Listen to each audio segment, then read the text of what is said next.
Ya, bismillahirrahmanirrahim. Assalamualaikum warahmatullahi wabarakatuh. Waalaikumsalam warahmatullahi wabarakatuh. Ibu-ibu hebat semuanya di sini dan bapak-bapak hebat juga yang ada di sini.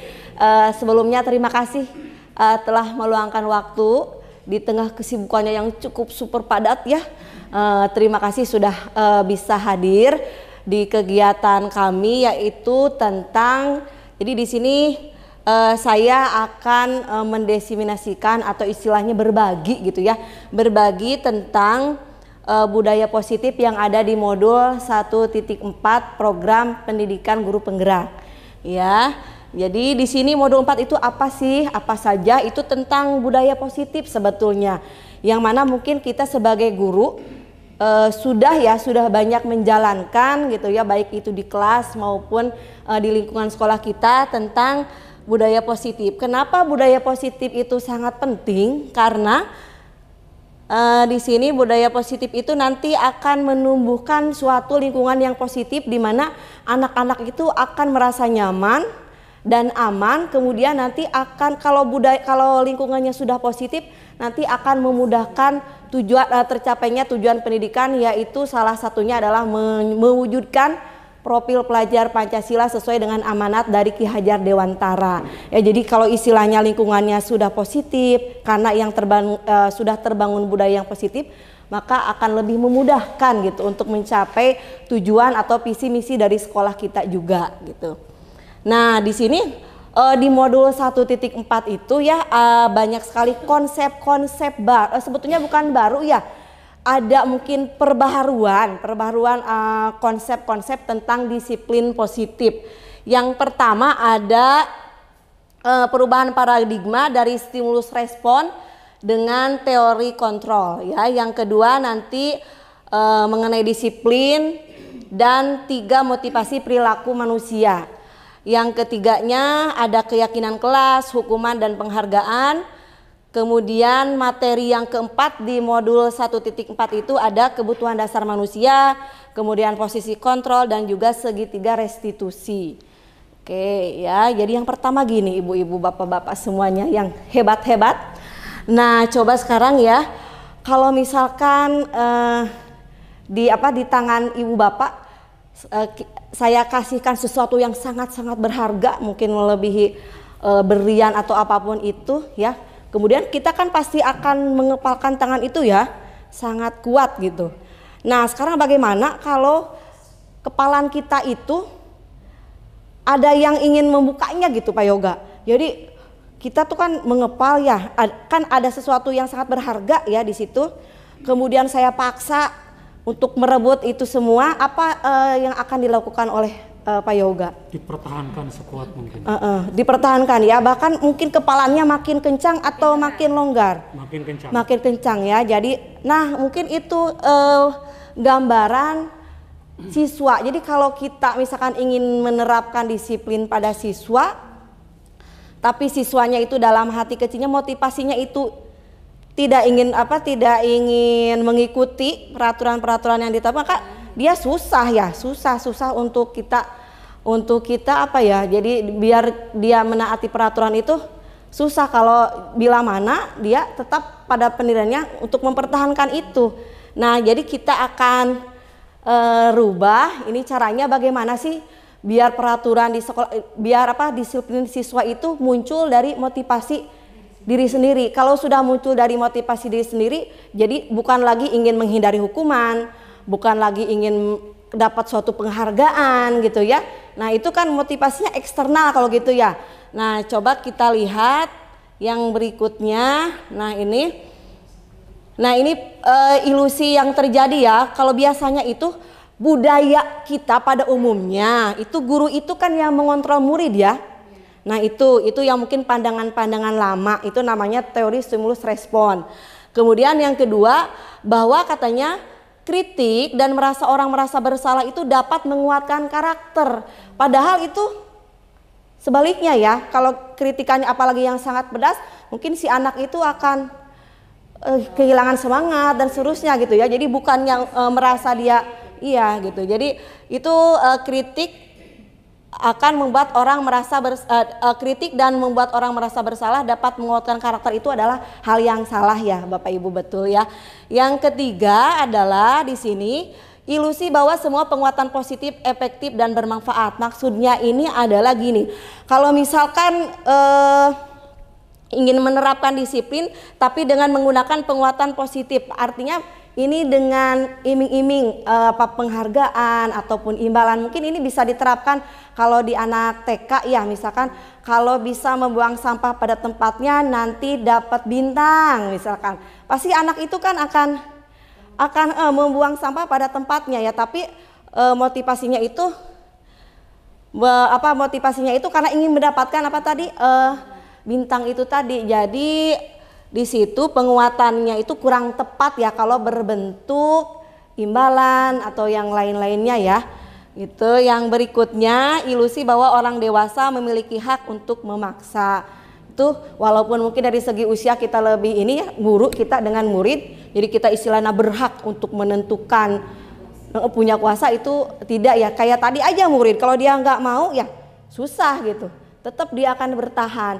Akhirnya apa yang terjadi ya, banyak sekali pelanggaran-pelanggaran kan di anak gitu ya, karena mungkin dia tidak sesuai dengan hati nuraninya ya, dia ingin memenuhi kebutuhan dasarnya. Ini ya ada gambaran, ini teori stimulus respon ya, dan yang di sebelah kanan itu teori kontrol. Bisa dibandingkan oleh Bapak dan Ibu ya, bahwa di sini katanya teori kontrol itu lebih ini ya, lebih memanusiakan manusia lah di situ.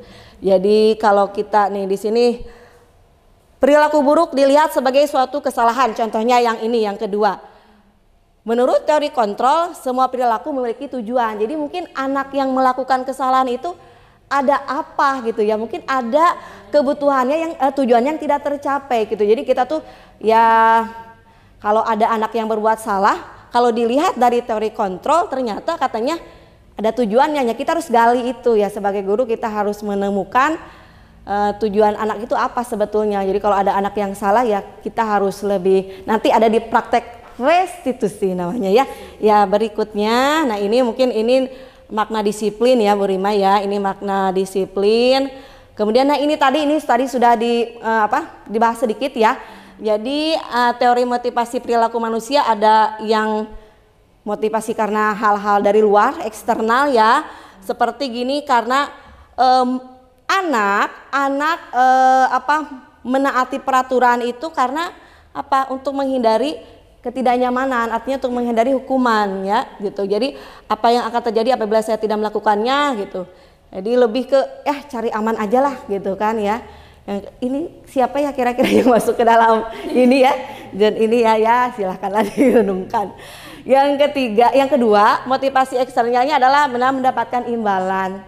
Ini sebetulnya sih di awal mungkin efektif ya, efektif pakai imbalan ini, tapi mungkin nanti kesananya kita biasakan untuk jadi hal positif, untuk jadi karakter pada anak. Di awal-awal mungkinlah untuk memancing ya, bisa aja sih dilakukan gitu. Kemudian yang ketiga, nah ini sih yang bagus ya, motivasi internal di sini. Jadi anak itu sudah paham kalau dia melakukan ini ya, dia karena untuk menghargai diri sendiri katanya, menjadi insan sesuai dengan harapan kita. Jadi sudah sadar sepenuhnya gitu ya, tanpa ada faktor lainnya. Iya, nah ini ya tadi ya. Jadi budaya positif itu terbentuk dari adanya lingkungan yang positif. Kemudian nah, jadi asalnya ada apa? Ada peraturan di kelas ya, yang mungkin lingkupnya masih kecil. Kemudian nanti menjadi keyakinan kelas, kemudian akan tercipta lingkungan positif, baru nanti tercipta apa? Budaya yang positif. Ini mungkin gambaran dari diagram yang barusan ya. Nah, ini juga penting ya. Kalau kita di kelas tadi kemarin saya sudah mempraktekkan tentang apa membuat keyakinan kelas.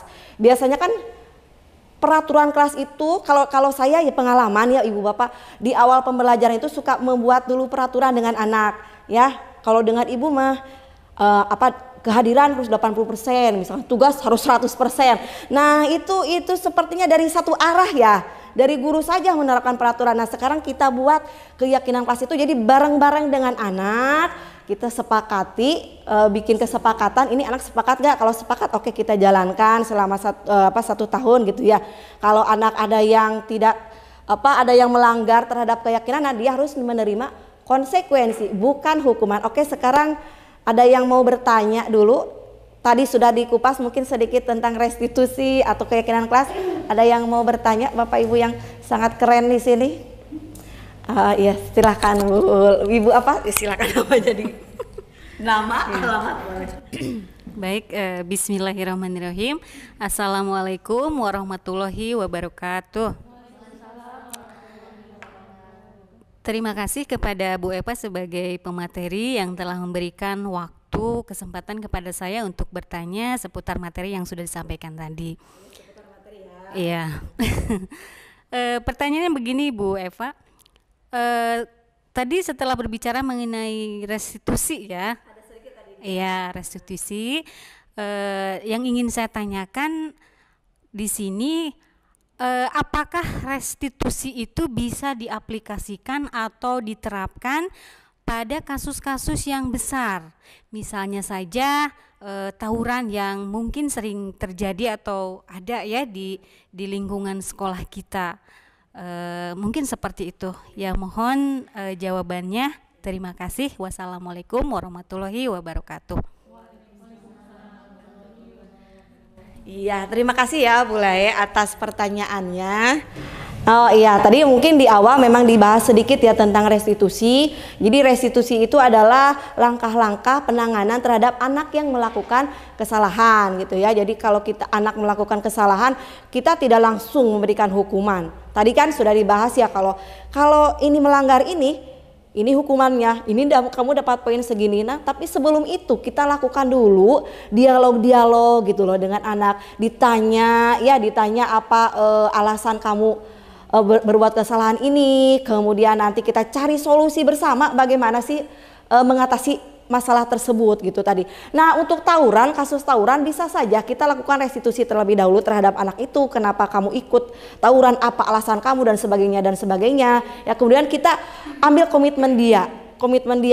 Bagaimana nih? Apakah kamu mau sepakat lagi dengan keyakinan di kelas kita bahwa di keyakinan kelas kita itu tidak ada yang namanya tawuran. Nah, kita lihat komitmennya, apakah dia pegang atau kalau masih berlanjut.